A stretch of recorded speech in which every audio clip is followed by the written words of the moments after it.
And what's nice is you have access to it 24/7. You know, you can look at it whenever. You can see what you have. So buyers can come in 24/7? No, no. The sellers can look at what they have for activity. Oh, I see what you're saying. 24/7. Yeah. This is Davy's Doghouse. If you're a home seller or soon to be one, we'll throw you a bone. Hey everybody, Dave Foster here, Fontaine Family, the real estate leader. I'm a full-time professional realtor in the state of Maine, and I help my clients sell profitably using video-first marketing. And I also have a podcast called Davy's Doghouse, and today I am with Angie Larochelle, who's one of the owners of the Fontaine team, one of the three sisters who own the company. And Angie is in charge of the ShowingTime app and making sure the sellers understand what's going on when their home is on the market from the showing perspective. Yes. So Angie, what does that entail? What kinds of things do you help the sellers understand? So what will happen is the seller will receive an email from their agent with a link to create an account through ShowingTime. And then once they create an account, they will have the option of how they want to be notified through either email, text, or a phone call. Once they have that all set up, and then once they will start getting showings, like showing requests, and then they will get notifications on when they will have a showing. Okay, all right. So I'm a seller. Yeah. My home's on the market. I get a notification through ShowingTime saying somebody wants to see my house tomorrow at 10 o'clock. So are they always set up the same?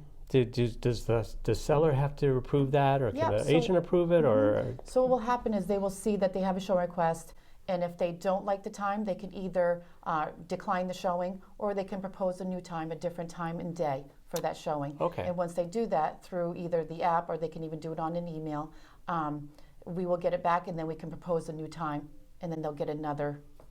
Okay, so go back to the buyer agent and let them know exactly. that it's not convenient for the seller. Exactly. And that that's a great tool. Or they can just confirm. Yeah.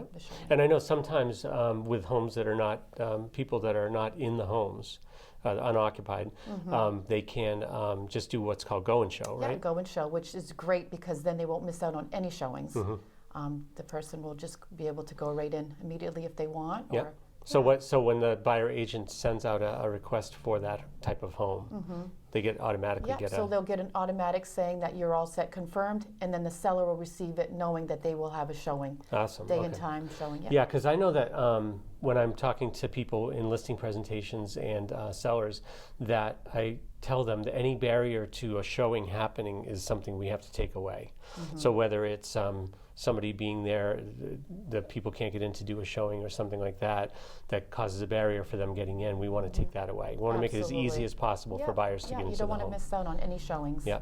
So what happens if, so they do a showing, what happens after the showing? Yep, so after the showing, once the showing agent, after they're done, they will hopefully fill out the feedback and send the feedback. Once the feedback comes to us, we will send it over to the sellers, the homeowners, and then they can view the feedback. Okay, so the feedback would be like, well, how do they feel about the property, the price, if they're interested, anything they liked or didn't like about that thing. So what's important for the sellers to know from that feedback? How does that help them? So they will see, you know, if there's interest and if there's no interest in, or if there's no interest in what they did not like, and maybe, you know, they can change things a little bit. Things. Yeah. So you know, being honest and transparent and harsh maybe a little bit here.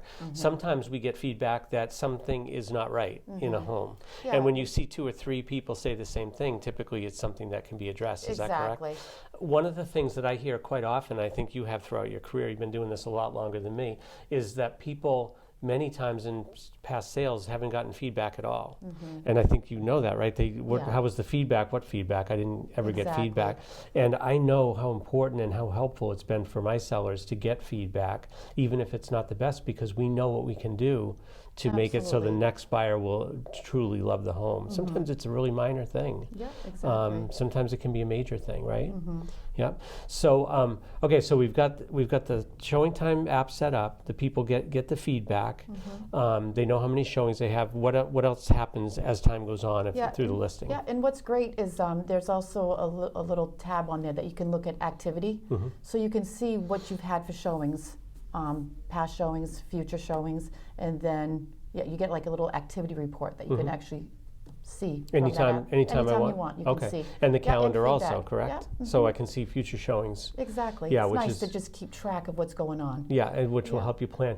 I know when we sold our house in Saco, I remember Tricia was like, "Why did we have to show the house?" I'm like, "You can't buy it if you can't see it, right?" Exactly, yeah. And so the ShowingTime app, I know, is a very great way to make it easier for sellers to work around what is typically a very stressful time, which is Absolutely. having people come in and out of the Yeah. house. And what's nice is you have access to it 24/7. You know, you can look at it whenever. You can see what So, you have. so Yeah. buyers can come in 24/7? No, no. The sellers can look at what they have for activity. Oh, I see what you're saying. 24/7. Yeah. No, that is important. Yeah. Yeah. So what else do you do here as far as helping the sellers understand what's going on? I know that there are times when they have a certain showing window, but they want to change that. Is that something that the agent does, or you do, Yeah, or so either? they can do it because they do have access to actually do that on So the app. client can But actually make the changes. it can be confusing, so Yeah. they can always give me a call or their agent a call, and we can definitely fix it. So if they only want showings from 10 a.m. to 5 p.m., we can just make it so they're only allowed, the showing agent's only allowed to book a showing in between that window. Oh, got it. Okay. So we can block, if they don't want any showings on a Sunday, we can block off all of Sunday so they don't have any Oh. showings on a Sunday. Okay. And I know that I had a recent sale where it was the mother selling her home, and she wanted the son involved in what was going on. So I was able to add him to get those notifications Absolutely, also. we So can he add knew him. what was going on, and obviously we need to get permission from the seller if they want to add people into the transaction like that. But it was great that I was able to just go in and add him to get notifications of what was going on with her Exactly. home. Yeah. Yeah. So, and it's really good as far as keeping you going, understanding what's going on during the showing process, which Absolutely. right now in this market can be very quick if you've got your home priced properly. The showing, it's fast and furious. So having an app like this is a really good thing to have. So anyway, well, great, Angie. I really appreciate you sitting All right, down with me and thanks. being in the doghouse today. right. And for all of you, if you found any help in this, you'd like this kind of content, like the channel and subscribe and hit the bell so you'll get notifications when we do more of these. And Angie, you know what I always say to people, today's the day. Don't dog it. Don't dog it. Angie's got it down. Have a great day, you guys. Thank you.